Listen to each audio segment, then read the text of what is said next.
এবং জামাত বিএনপির উদ্দেশ্যে শুধু এতটুকু বলতে চাই, এবং এই বিএনপির এতটুকু বলতে চাই, ধৈর্যের একটা সীমা আছে।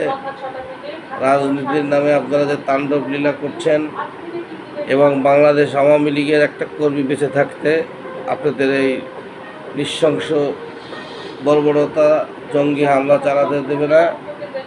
তাই আমি সারা দেশের আওয়ামী লীগ প্রেমী বিভিন্ন সহযোগী সংগঠনের ভাই বোনদের বলবো, বিভিন্ন গুজবে কান না দিয়ে আমরা যদি ঐক্যবদ্ধ থাকি, তাহলে এইসব জামাত বিএনপি, এই তথাকথিত নাশকতা বিরোধী জঙ্গি, এদেরকে রুখে দেওয়া আমাদের কিন্তু কোনো বিষয় না।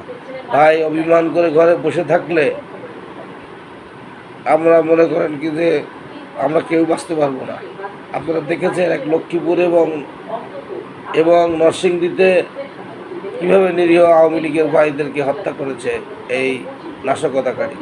তাই আমরা ঘরে বসে না থেকে আমরা যদি সবাই একত্রিত হই, আমরা কি পেলাম না এইটা না ভেবে যদি আমরা একত্রিত হই, তাহলে আপনারা দেখবেন এরা বেশি সময় টিকতে পারবে না।